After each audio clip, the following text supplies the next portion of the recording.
All right. Well, welcome everybody to our September Pram Central Chapter meeting. Just in case there are any new folks, my name is Matt Westerfield. I'm this year's chapter president. I've uploaded the agenda for today's meeting in the chat if you want to pull that up. It includes some important dates that are coming up, which I'll say more about a little later on in the program. Happy first day of fall. Today is the autumn equinox, and it actually feels like fall, or at least it did this morning on my way to work. But there's still one more prime opportunity to go to the beach, and that would be the SBRF annual conference in Panama City, Florida, set for October 10th through the 13th. And it's not too late to register. In fact, there's a link to the online registration on the agenda. There's also an option for virtual registration in case you are unable to attend in person or have safety concerns. All right. Laura's about ready. We have a couple of announcements before we introduce Laura. So I'm going to turn it over to Jean Cook, our VP of Membership, to recognize any new members we have. Okay. Yeah, thank you. We've had several members join since our last meeting. I don't see any of them here on this meeting today, but I just want to recognize them. Jasmine Haynes from the Mississippi Conference of the United Methodist Church has rejoined us. She was kind of disconnected during the earlier COVID time, and she's back, and we're happy to have her. And then we've had 6 students members join, 3 from Belhaven. Those are Callie Moore, Hillary Mulvaney, and Morgan Lester from Belhaven University. And from Mississippi College, we have Chloe Bell, Cole Benoit, and Logan Barnard. So we're happy to have those new members. That's it. Excellent. Thank you, Jean. Chantel, I think you were up next. You had an update about communications. Yes, I just wanted to mention for our new members and our seasoned members alike that one of the services that Pram Central Chapter offers to you is a compilation of job opportunities in and around the greater Jackson area. That's listed on our website, which is pramcentral.org. And we've been adding to it regularly in the past couple months, especially. So most of the time, jobs stay posted there for at least a month. So if you're looking for a new opportunity or you know someone who is, you might refer them there. Sounds good. Yeah, and you might have mentioned this, but all that is also posted on our Facebook page, the Pram Central Facebook page. So if you don't follow us on Facebook, it's a good reason to follow us. All right, Sophie, introduction. Thanks, Matt. I'm excited to introduce Laura Johns today. You may remember from the talk that I did last month, talking about how this is a great segue from last month to this month, having Laura speak and talking about where communications goes next. Last month we talked about IMC and kind of where the communications landscape is in 2021. So I'm excited to have her speak today, and I will introduce her. I do want to mention that we do have a hard stop at 12:45. Laura is so in demand, she's got another webinar at 1 o'clock. So I'm thankful that she could be with us today. So I will introduce her now. And here we go. Laura Johns is founder and CEO of the Business Growers, a results-driven marketing firm based in Jackson, Mississippi. For the last 18 years, Laura has led and managed marketing efforts for companies from technology startups and global multi-billion dollar, that's with a B, dollar businesses. She spent nearly half her career serving as a corporate marketing executive in the telecommunications industry before starting the Business Growers. Her career focus is built around driving marketing ROI and developing strategies that lead to tangible success. At the Business Growers, Laura developed a proven 3-step framework to monitor business growth, evaluate marketing effectiveness, and ensure businesses have the right components in place to grow and scale. Laura has been honored as one of Mississippi's top 50 under 40 and top 50 leading women in business. Johns graduated cum laude from Mississippi College. She earned a Master of Arts degree from the University of Alabama. She is the co-founder and host of the Home and the Hustle podcast and the Know, Grow, and Scale podcast. And you can learn more about her, I'm going to put this in the chat, but at thebusinessgrowers.com. Awesome. Thank you, Sophie. I'm very excited to be here, and I will talk a little bit about, I hate to start a presentation and talk about myself, but I do need to give a little context, just like you did, Sophie, as you so kindly shared about my journey. I'll give you a little bit of specifics just to kind of lay the land, but not spend too much time talking about me. I like to call myself an accidental entrepreneur. Like you said, I graduated from Mississippi College and the University of Alabama. I spent my first 9 years of my career in the technology startup world, which is always a good place to start if you know nothing about technology. I spent the first about 5 years of my career writing down acronyms and all the little abbreviated things that everyone around me was saying. And then I'd spend my evenings Googling what they're talking about, trying to learn exactly what this career was that I was starting. So after 9 years in the technology startup space, the company I worked for was acquired. And so that's that multi-billion-dollar company that I went to work for was a company called Itron. And I really learned there a lot about how larger corporate companies work and the processes that are required to really sustain growth and a successful marketing operation from a big company standpoint. I had not until then had experience at a large corporate in a large corporate environment. And then when I say accidental entrepreneur, it's because essentially my husband took a job that was an hour and a half from where my full-time job was at the time. And I tried to, at the same time, start a family. We moved and I found myself in the car 20 plus hours a week driving back and forth to my job. And I had a blunt conversation. This is kind of part of everyone's journey, is figuring out how to navigate life changes and family changes with your career. And so I had a blunt conversation with my boss at the time and said, I can't be in the car 20 hours a week. What are my options? And he was kind enough to say, you figure it out and let me know, and we're here for you. So I've always felt very supported in my career and was able to create somewhat of a hybrid position where I started my own consulting business in Laurel, which is where we moved to at the time, and also worked part-time for this company, Fuse.cloud.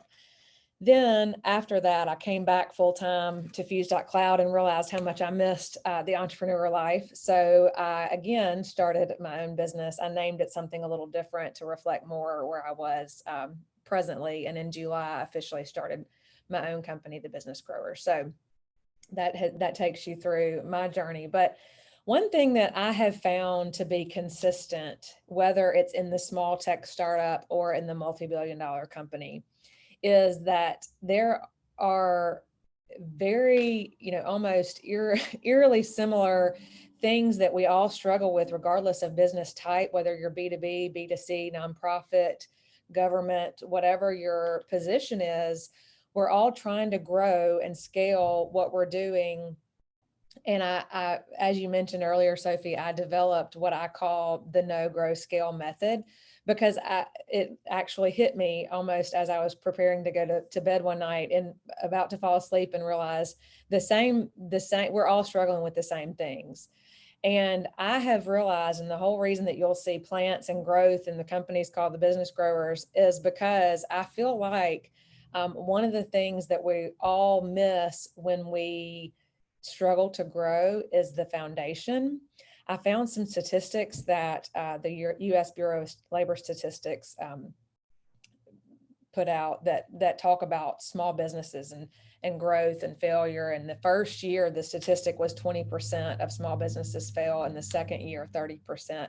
And by the fifth year, nearly half of small businesses fail. And I really feel like there is a right way and a wrong way to grow a business. And in my experience, I've met with clients during my consulting role, and then also with these bigger and smaller tech startups. Everyone wants to get from point A, from A to Z, but everybody just wants to skip straight. We do this in all areas of our life, right? We do it when we're dieting. We do it, we just want to grab the quickest and fastest and easiest way to get from A to B without having to do a lot of the work. And I have come to realize that a lot of the reason that, I've had conversations with, for example, a multi-location bank CEO. He said, we need to do digital ads. We need to do Facebook ads. And I'm like, okay. And so I go look at his website and I realize that if he sends anybody back to that website, 0% is converting. So I had the conversation, well, where exactly do you want these Facebook ads to take, the person looking at the ad to? And he's like, I guess the website, so you realize that we all want the end result, but we don't realize how much has to go into it to get there. So my mantra is, without good soil, your business is not going to grow like it should. And I've learned that nearly 75% of the businesses specifically that I've worked with have the same issue, and that's that their foundation is not solid. And when I look at my no growth scale method, and I'll go take you through each of these, we're going to spend the majority of the time today talking about scaling, because that's where a lot of your newer technologies come into play, also in the growth phase, but specifically talking about scaling. But in the no phase, that's and this is a lot of what you guys work in the day to day. And I don't really have a breakdown, so I apologize if I'm saying something that seems maybe more elementary than what you're used to, or the opposite. I don't know exactly what type of positions each of you are in, but I hope this resonates with most of you, if not all of you. In the no phase, this is where, in my position, I take my clients through, okay, is your branding consistent? Is your messaging consistent? Which means, can your CEO and your janitor, if I ask them what you do, are they going to tell me the same thing?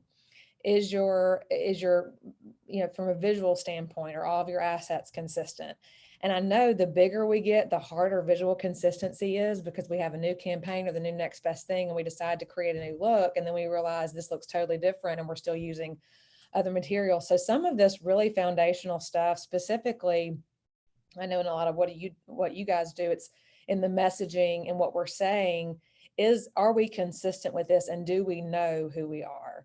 Because I like to say, if you don't know, you can't grow.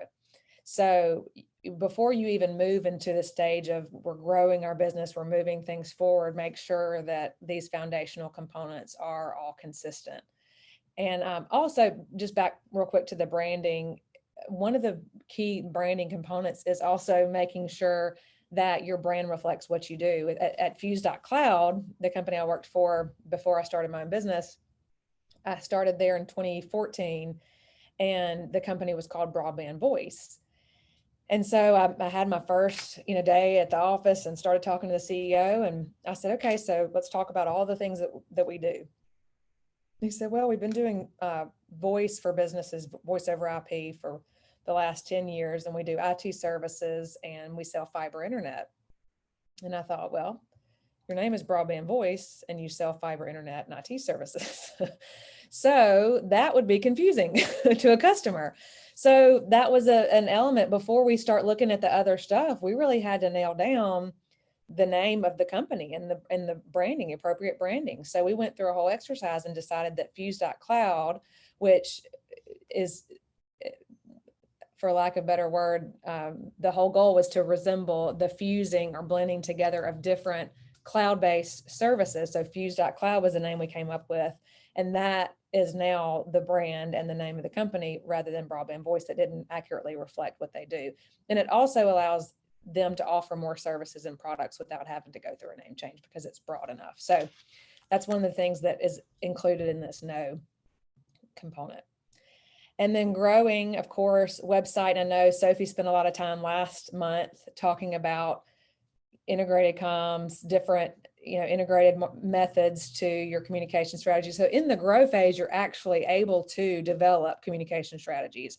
You have a website that actually reflects the content and the messaging that you created in the no phase, and that someone could easily go to and discover what you do. So once you know who you are, then you can start developing these things to allow you to grow. And then here's where, again, we'll spend the majority of our time talking today, but then you get into the stuff that is changing every day. And sometimes we all want, I don't know if you're like me, but sometimes we all want to throw our hands up and just say, I would just rather write a blog post than have to learn about search engine optimization. But, you have to, this phase, start looking at really multiplying your marketing dollars and making sure that the dollars that you're putting into your marketing budgets, you're getting something out of. And you're having to look at things like in search engine optimization, you're having to look at desktop and mobile performance. You're having to make sure that your content is not just fun to read, but it's also keyword rich. You're having to make sure that you have domain trust, which means you have lots of backlinks out there from other reputable websites that are getting people back to your website so that your website is building trust. These are, again, not the fun and flashy things, but they're very important things when you think about scaling your business. Also, we start looking at digital ads. This includes social display, things like that. And true, I don't necessarily recommend digital ads for all of my clients. Just like I said, that bank client that I had that time that came in and said, we need to do Facebook ads. And I'm like, well, let's think about where your audience is. You really have to be careful about doing an ad just to do an ad. So I'm very careful about recommending this for clients when there are a lot of other avenues that may be more effective. I think sometimes we just want to put $1 on an ad and see how it does before we really think about what might be a more effective use of our dollar. And then one of the things that I do in B2B a good bit are true lead generation programs. I don't know how many of you implement this. I don't know that in a nonprofit or a government, I don't know if it makes sense for everybody. I know in B2B, it's certainly a big method, which is developing programs, whether it's email campaigns that turn into funnels that if you have a true sales team, you're able to nurture a sales funnel and, utilize something like a sales development rep, which I've seen a lot of, which are these people that every time a hot lead hits, they're calling. These type of programs that really can help you scale if you have a sales team that's ready and able to do that. And then we have new media. Here's what we're here today for. So we have what we call traditional media, television ads, radio, print, direct mail, billboards, cold calling, door-to-door sales, banner ads. We have what we call new, which is this SEO. It's the digital ads, the content marketing, some social media, email marketing. And then we have what I like to call the new. This is the new, everybody. And what's funny is that it's all social and relationship based, all of it. This is those social media platforms that might be outside of what we consider the traditional social media platforms. This is our Snapchat, our TikTok. This is podcasting. This is influencer marketing.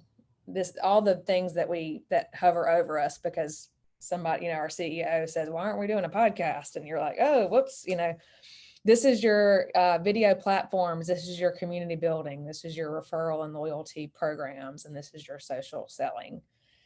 And I want to talk through, and Sophie, I don't know if I'm allowed to stop and ask for questions at this point, or if you guys want to talk about anything before I get into specifics on these new.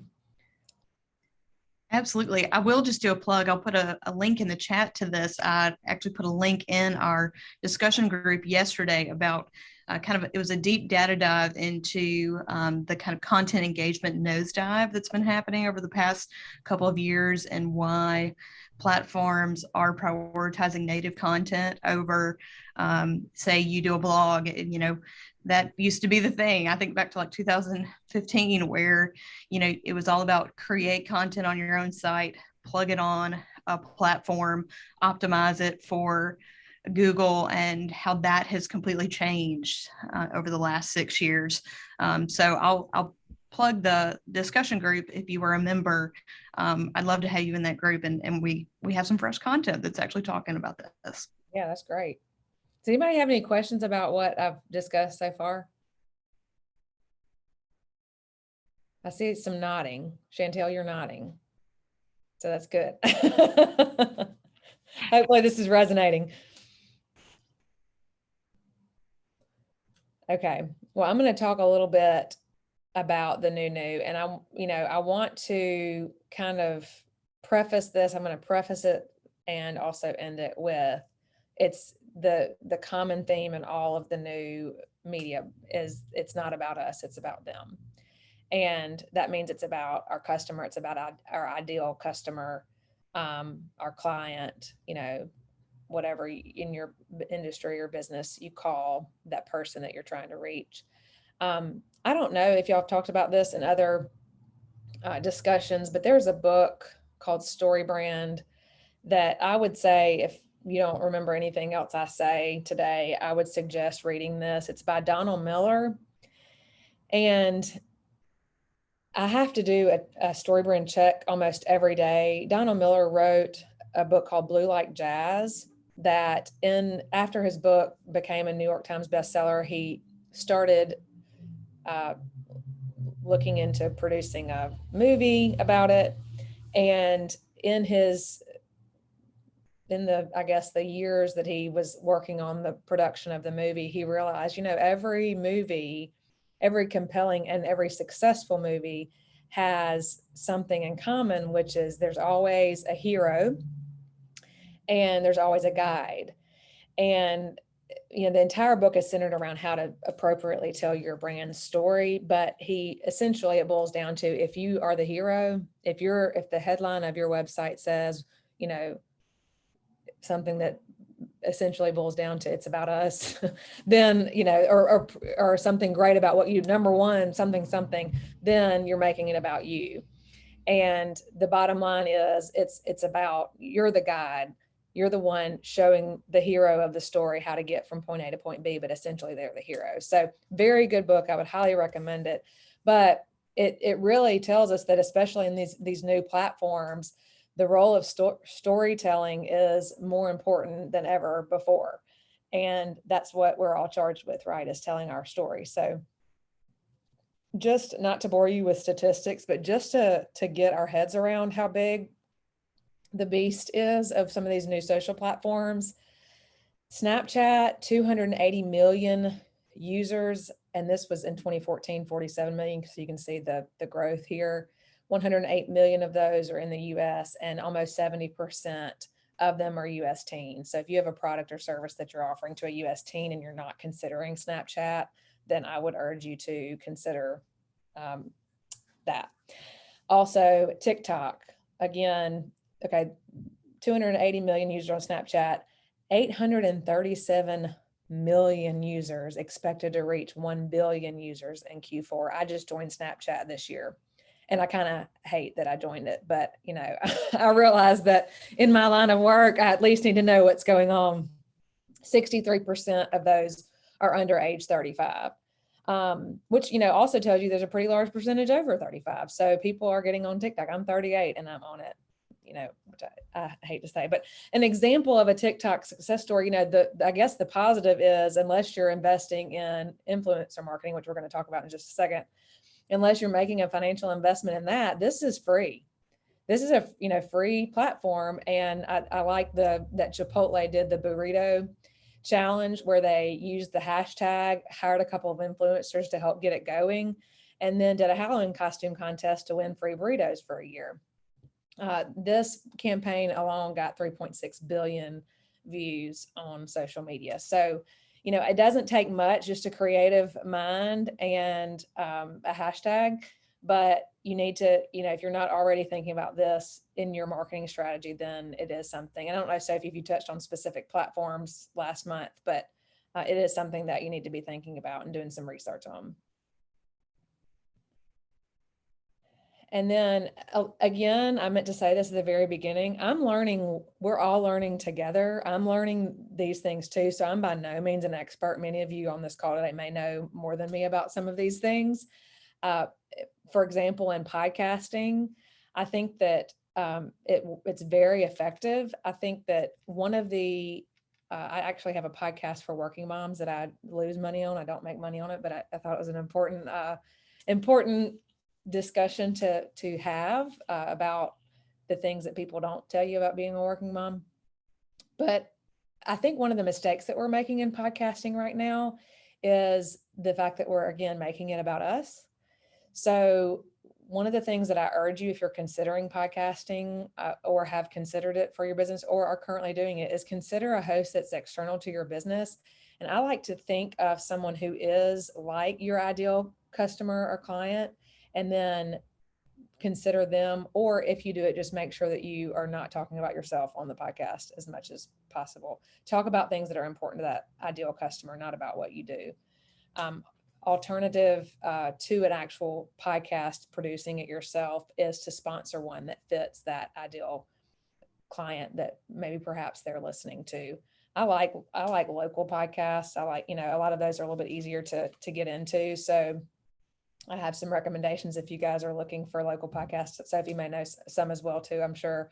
But that's really, an avenue that's relatively low cost that can be very effective. And I'll talk about it in a minute, but as we know, we're in an on-demand society now where we're all going to find what we want to listen to. We're not wasting time listening to something that just happens to be on the radio. So, and then influencer marketing is a $13.8 billion industry right now. And also I think that we sometimes are under the impression that we have to be big brands or call Kim Kardashian's agent to get into influencer marketing. But the truth is micro influencers, I put 10 to 50, which is most common, but you have people that have 5,000 followers. They're very effective if you find the ones that are right for your brand. There are a lot of local influencers, again, that I can recommend that are, depending on what your brand or your product is, or your service is. And there are also companies like Social Bakers, Influence.co, Upfluence, and Clear that can help you with vetting these people to make sure that you're paying. And yeah, it's a third party, but it makes sure that you're not spending money on somebody that, may have purchased followers and not have a very authentic audience. And here are just some examples. You guys probably see it every day, but Forever 21 partnering with a micro influencer and Mattel partnering with a micro influencer.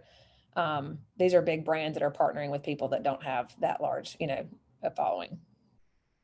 And when I say large, I mean like the, 500,000. This is a little bit old news, but I still feel like it's considered the new video marketing. We have YouTube in our home. It's essentially our television platform of choice now with a 5-year-old and a 1.5-year-old. If we're watching TV, usually we're going to YouTube first because we live in an on-demand society and we're going to pick what we want to watch. So I think a lot of others are doing the same. And I have even learned that a lot of people are streaming audio through YouTube, like going to a video podcast in their car. I don't know if any of you do this, but just listening to the audio versus going to a podcast platform, which is very interesting to me. I just learned of that a week ago, that the statistics on who are listening to, it's just like a picture with audio over it on YouTube, and people are listening to that. 44% of internet users are watching video blogs every month. And YouTube is just under Facebook with 2.291 billion active users. So it's the norm. We've got to get used to it and adapt. And then community building, which I have an example to show that's a good example of this. A lot of you may be working this into your strategy. Again, if you are, that's amazing. I think this is an area where we maybe miss a lot, is actually finding causes or platforms that connect to the person that we're trying to reach. And then are either finding people that connect to these causes and using, maybe it's a tradition, maybe it's a ritual, finding hashtags, finding these people and start to support and rally with these people and work with maybe some established nonprofits that are already supporting this. Ben & Jerry's does a great job right front and center on their website. Here's who we bond with, who are about, or even taking an ice cream flavor and turning it into something that resonates with one of their causes. I think that we miss this a lot in corporate world because we're so focused on our agenda that we're not thinking, well, maybe if we don't focus so much on us, but focus on the greater good, people will attach to that and we might benefit from it more so than just trying to shove a traditional marketing tactic down their throat or, traditional media down their throat. So this is a really good example of how they're doing that. And then my last two that I consider the new referral programs. This can be something, and I'm going to switch to it real quick and switch back, but this can be something as simple as once somebody performs an action on a landing page or website, a quick, so this is a Dropbox example, but hey, if you want to invite somebody, we'll give you something for free. But also there are, referral program type apps and software that help you communicate via text or other ways to your customer base. and offering them on holidays or after they do buy something or after they subscribe to something, depending on what your service or product is, giving them incentives. I think that this is a missed opportunity a lot of times because we're so focused on the sale that we're not thinking about repeat investment that our customers might be willing to make if we make them feel some warm and fuzzies about the referral opportunities. And this gets us, again, new business. So kind of a best kept secret. And again, these traditional, it's basically word of mouth, but it's amped up. You're giving them a little bit more bang for their buck, and you're doing it in a way that meets them through their phone or email. And then if you're in retail, and again, depending on your business, I feel like COVID really impacted and maybe pushed a lot of retail businesses to social selling earlier than maybe they were ready to do that. But I know for a couple of clients of mine, they resisted. We're not ready for that. We don't have the bandwidth. We don't have it, and didn't realize that it really didn't take but maybe one more person on staff to help support that. But social selling, having the ability to click on a picture on social media and then go straight to your website to buy it is huge. And then if you pair really any of these, if you pair social selling with that influencer or community marketing, you can really get a lot of bang for your buck. So any of these new media opportunities, you could pair them together and really get a lot of bang for your buck and a lot of impact.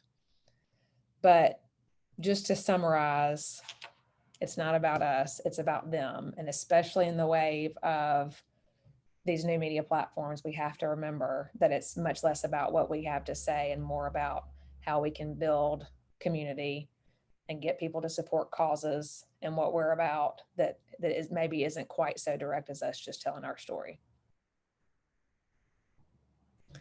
And that's all I have for today. I would love questions or thoughts. And again, I'm not an expert, so if I can't answer it, I can find an answer for you. Yeah, I just put one in the chat. I was wondering, you mentioned that the company that was really resistant to trying social selling, why would there be resistance to it? It seems the particular customer they're talking about was actually in Laurel. It was a kind of mom and pop retail shop that didn't feel like, I think the technology aspect of it, order fulfillment, keeping things current as far as inventory, that just seemed like too big of a beast.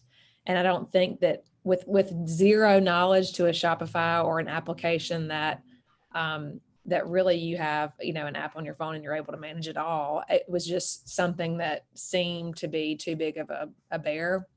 Mm-hmm. And then once they got it implemented, and honestly, not only the products themselves, but their bridal registry, and it's in the little small town in Laurel, but their bridal registry has completely exploded online.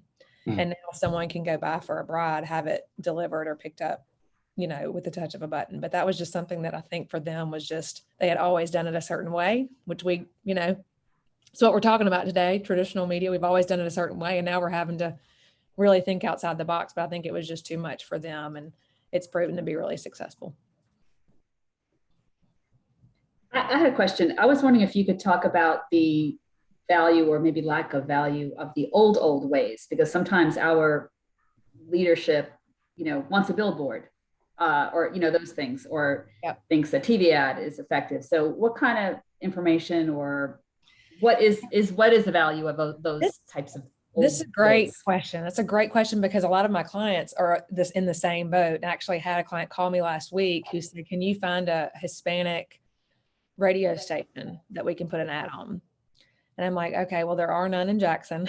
Most people under 60 that are, in the Latino community are listening to American, our traditional, whatever radio that we're listening to, if that. But again, we're all consuming on demand for the most part. We're looking, if you're going to look on radio, I would much more look toward a Spotify or a Pandora, versus the traditional radio. And that's not to knock, and I hope nobody on this call is in traditional radio space. That's not to knock what they're doing. It's just it's measuring.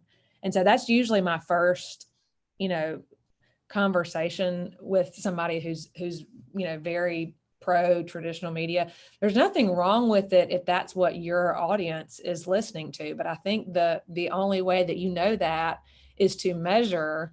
And the only way that you can do that is with a digital platform or something digital that allows you to measure the success. And I always tell people, I would personally rather know exactly what my dollars are doing than have to guess.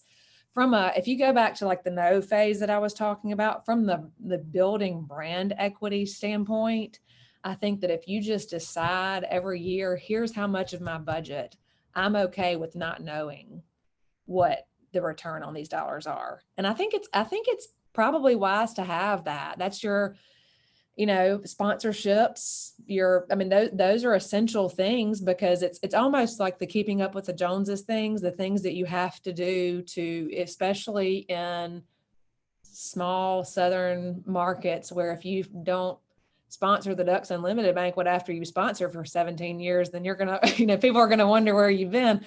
So I think that there is value in saying, okay, this year we're going to designate X% of our marketing spend on these traditional platforms that we're okay with not getting a return on investment. Maybe it's 20%, but the other 80%, we're going to invest in things that we know exactly where these dollars are going. So I would say use that type of approach to maybe make recommendations.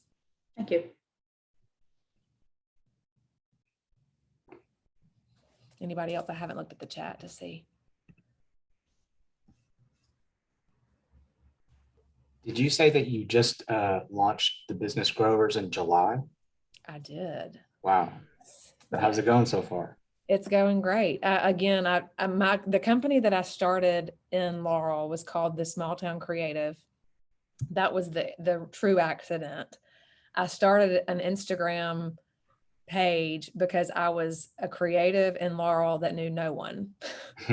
And so I started a blog and just wanted to make friends to go have coffee with, because my husband and I had moved and I actually knew no one. So when I started, thankfully it was during a wonderful time to move to Laurel. It was booming. The HGTV show had just started, and I was able to connect through Instagram with a lot of artists, a lot of pottery makers, small business owners, shops who were either going to brick and mortar for the first, who were basically doing the thing for the first time in their lives. And I was able to tell their stories, talk to them, get to know them. And then after a couple of conversations, realized, hey, I actually have the ability to make money doing this. And so I started the Small Town Creative LLC and started doing some consulting. That's how I was able to stop driving so much back and forth to Jackson. And then 5 years later, my husband took a job here. And at the time I realized the majority of my clients were I was still starting to drive back to Jackson to meet client needs here. So when we found out we were having our second child, it made logistical sense for us to move back to Jackson. And that's when I changed. It wasn't such a small town like Laurel was. So I decided to change the business name. Cool. But yes, I officially left the corporate life in July.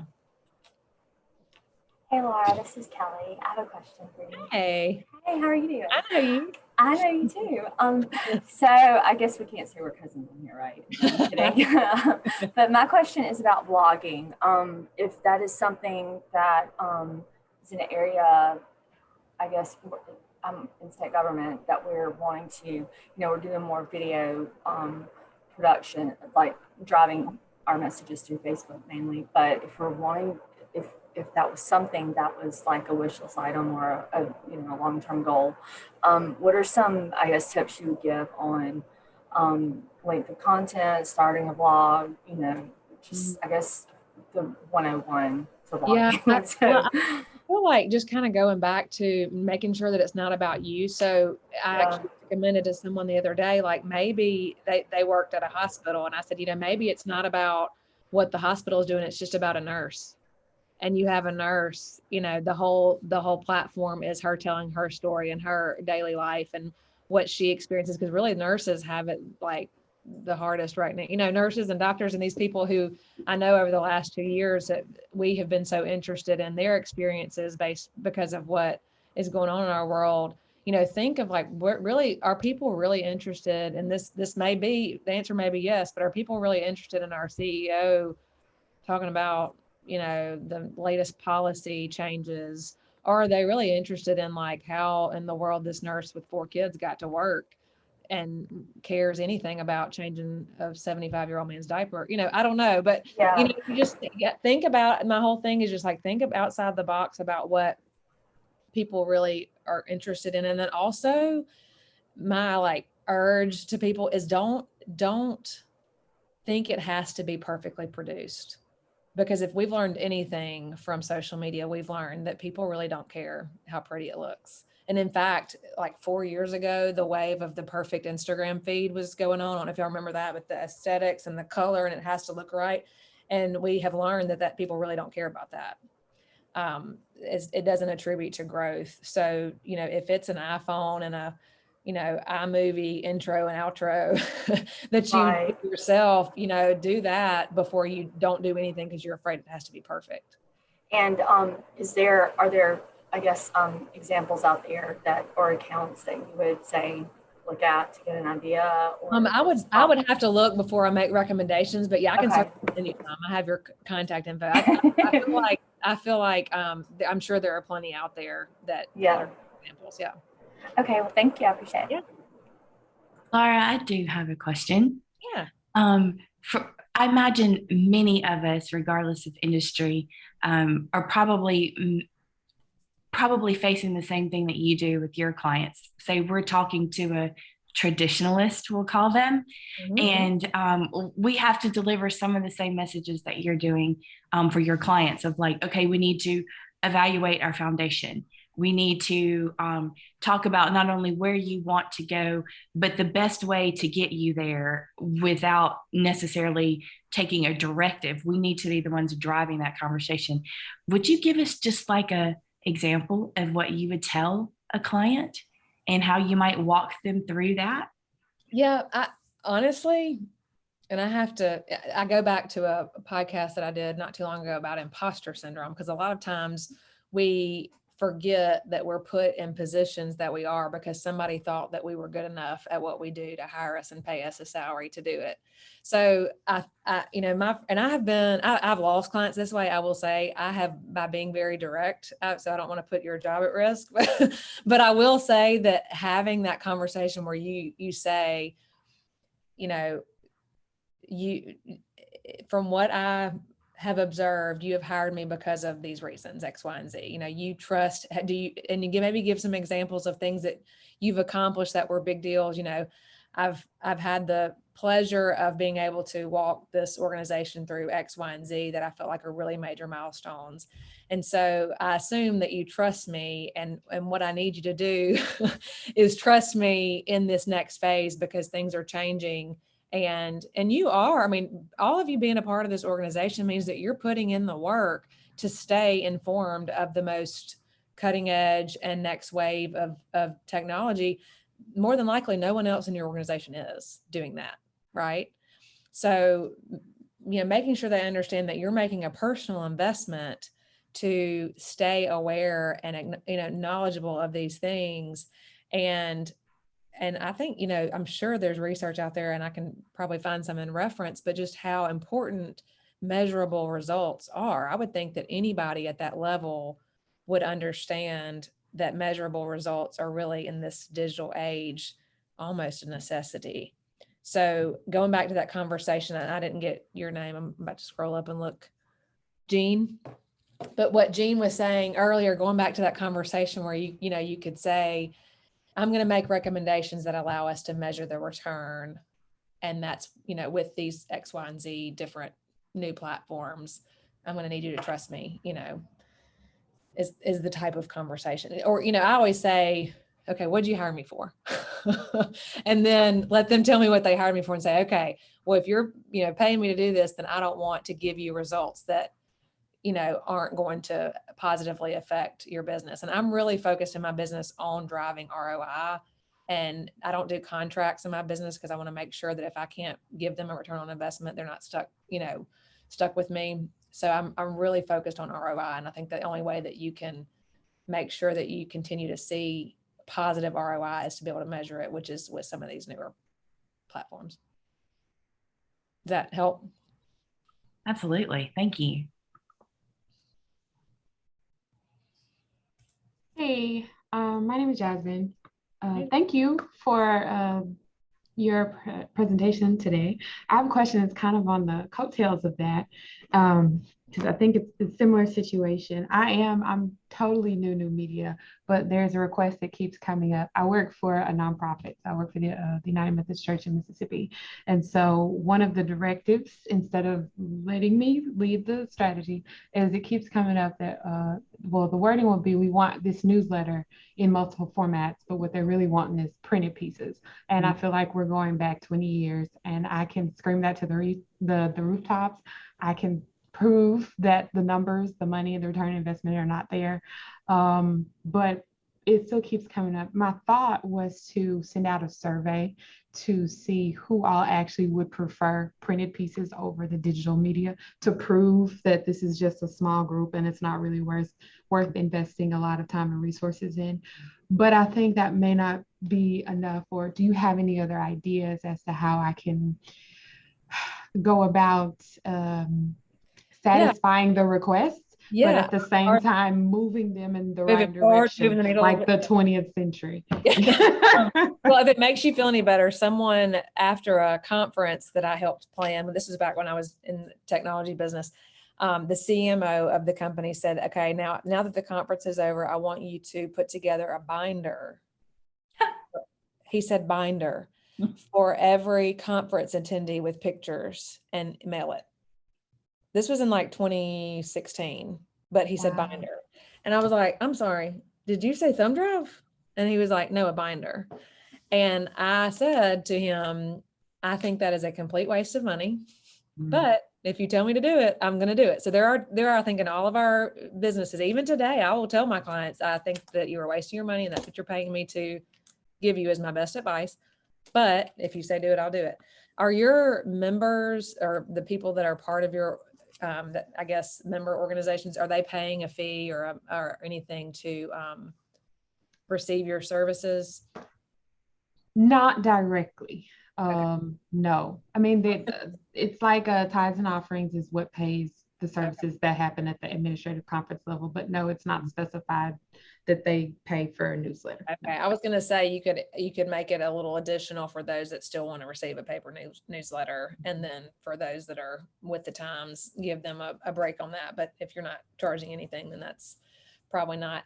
I would number one, I think the survey is a great idea. Number two, I would also go scrub some really reputable sites for statistics on how many people in what industries are doing paper newsletters still versus, if your audience or the majority of your members are people 60, 68, 70 something and up, they might, paper. I know my parents still get a church newsletter and they love it, but it is, it's definitely, I think somebody is sharing right now. We're all facing the same issue that, I think if you found maybe some hard statistics from reputable places that say, here's what's happening to a paper newsletter and how much we could save, even I think if you put some dollar amount, like here's how much we're spending on paper and printing, and because it's not cheap. And providing, investing that money in a really good email platform is a good option, I think, and making, showing them the difference between here without spending the money on print and paper. Here's what we could, really have a really nice looking email newsletter and do X, Y, or Z else with it. We do the email newsletter now. People want to go backwards. That's what it's crazy. I was thinking about too, finding a site where they could, you pay to print, right?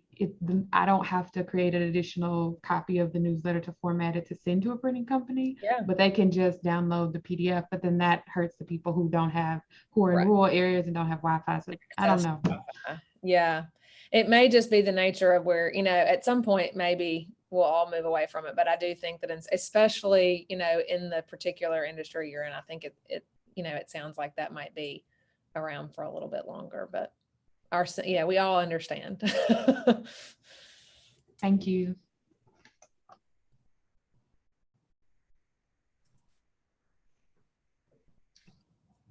Any more questions for Laura? It's been a good discussion. Yeah, I've enjoyed it. Laura, are you gonna let us make these slides available? Sure. Yeah, I can send to you guys after we get off the call. Sure.